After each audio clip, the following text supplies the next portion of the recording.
Rakyat diajari untuk menunggu bantuan dari pemerintah, bukannya diajari untuk mencari makan sendiri. Mereka terus diberi ikan, bukan diajari cara memancing ikan. Udah itu, mereka ditakut-takuti. Kalau tidak memilih paslon tertentu, ikannya bakal di-stop. Ya takutlah mereka.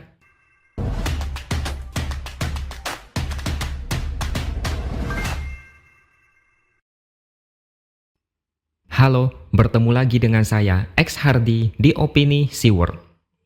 Oke, saya mulai dengan satu pertanyaan sederhana. Kita semua tahu, Prabowo terseret isu HAM di masa lalu.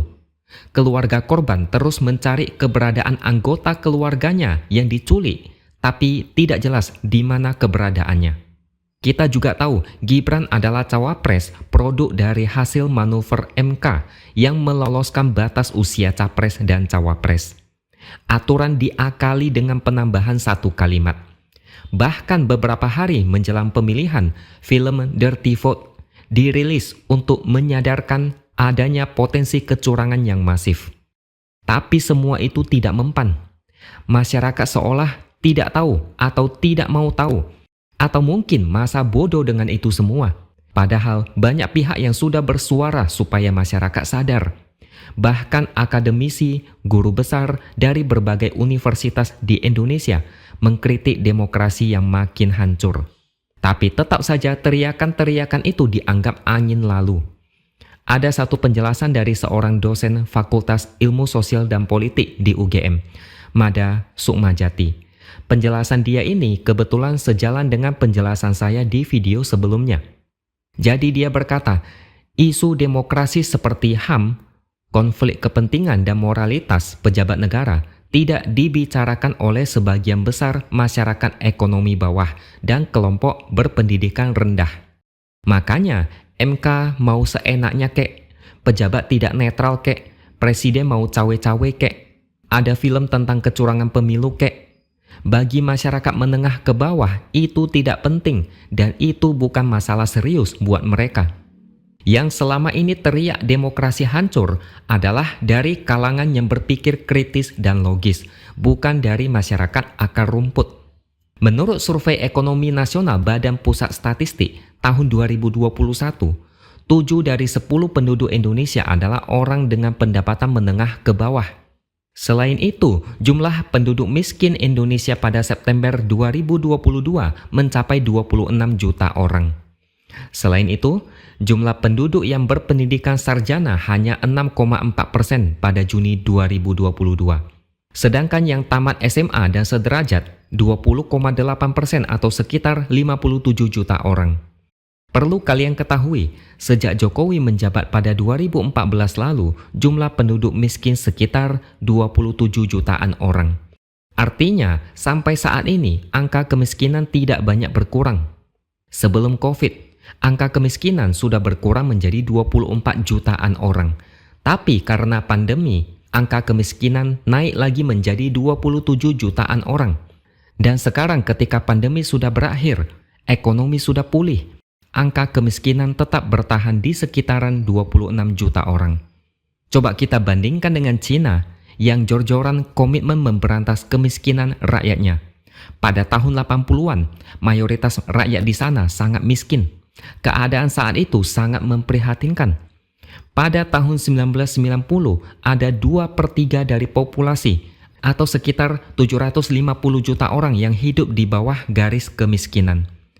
Berdasarkan data dari Bank Dunia, angka kemiskinan Cina pada tahun 2000 aja masih di posisi 49,8%.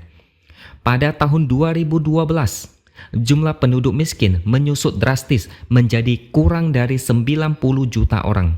Dan pada tahun 2019, jumlah penduduk miskin tinggal 0,6%. Dan sekarang mereka mengklaim sudah bebas dari kemiskinan atau 0%. Padahal jumlah penduduknya sekitar 4 atau 5 kali lipat penduduk Indonesia. Tapi penurunan angka kemiskinan sangat drastis dan luar biasa. Oke, kita kembali lagi ke penduduk miskin dan berpendidikan rendah tadi. Menurut dosen tadi, bagi pemilih dari kelompok ekonomi menengah ke bawah, bisa makan dan punya tempat tinggal layak adalah persoalan nyata yang mereka hadapi setiap hari.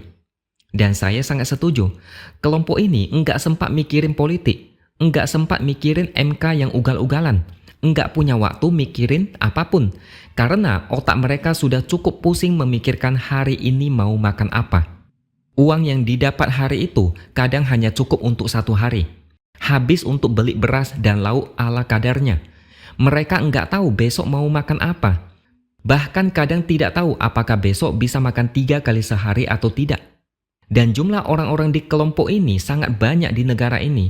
Dan mereka inilah orang-orang yang gampang dipengaruhi atau dibodohi atau ditakuti. Mereka adalah target empuk dari calon-calon pemimpin yang menawarkan program populis, misalnya bansos atau BLT. Mereka sangat senang kalau dikasih bansos, dikasih uang, dikasih apapun yang gratis. Urusan perut yang menjadi masalah sehari-hari setidaknya terselesaikan untuk jangka pendek. Lumayan perut kenyang selama 1-2 minggu. Lumayan dapat duit buat makan selama 2 minggu. Itulah pemikiran mereka. Mereka bodoh amat dengan internet gratis karena nggak bisa bikin kenyang. Program makan siang dan susu gratis jauh lebih menggoda karena itu adalah solusi atas persoalan ekonomi mereka. Dosen ini juga menilai bantuan berbentuk uang sebesar 600.000 yang dibagikan Presiden melalui bansos mitigasi risiko pangan menjelang pencoblosan memperkuat posisi Prabowo Gibran sebagai calon pemimpin yang populis. Menurut dia, bansos inilah yang kemungkinan besar membuat suara Prabowo Gibran menjadi lebih tinggi dari sejumlah survei sebelum hari pencoblosan. Ketika urusan perut sudah kritis, mereka tidak peduli lagi dengan apapun yang terjadi di negara ini, meskipun diambang hancur sekalipun. Perut mereka lebih kritis. Siapapun yang bisa mengenyangkan perut mereka, meski cuma jangka pendek, akan dianggap sebagai pahlawan atau pemimpin yang mulia. Mereka kadang tidak peduli dengan visi misi calon pemimpin yang fokus pada pendidikan atau lapangan kerja sebagai solusi memutus rantai kemiskinan di jangka panjang. Mereka maunya solusi instan lewat bansos atau uang. Padahal ini adalah cara yang tidak mendidik, membuat mereka ketagihan, malas, dan tidak produktif karena terlalu berharap bantuan dari pemerintah. Rakyat diajari untuk menunggu bantuan dari pemerintah, bukannya diajari untuk mencari makan sendiri. Mereka terus diberi ikan, bukan diajari cara memancing ikan. Udah itu, mereka ditakut-takuti. Kalau tidak memilih paslon tertentu, ikannya bakal disetok. Ya takutlah mereka. Membayangkan perut lapar itu sangat menakutkan ketimbang melihat hantu. Dengan besarnya angka kemiskinan di negara ini, tentu saja ini menjadi sebuah peluang yang sangat besar bagi politisi yang mau melenceng. Masyarakat seperti ini sangat mudah disetir. Cukup disiram bansos, masalah selesai. Mereka akan mendukung mati-matian. Dan sialnya, cara ini efektif pula. Dan sialnya lagi, di masa depan, cara ini bisa saja diulang demi kepentingan politik. Ini sangat memprihatinkan sekaligus bisa menjadi bom waktu. Indonesia Emas 2045. Kadang sedih kalau mikirin itu. Apa bisa tercapai di saat SDM kita masih banyak yang low level, banyak yang hidupnya ngos-ngosan dan gampang dipengaruhi? Di media sosial ada banyak narasi orang miskin dipelihara untuk kepentingan pemilu. Benar atau tidak? Silakan kalian renungkan sendiri. Oke, sampai di sini dulu opini dari saya. Subscribe channel ini supaya makin berkembang dan jangan lupa tuliskan komentar Anda. Terima kasih sudah menonton dan sampai jumpa lagi di lain kesempatan.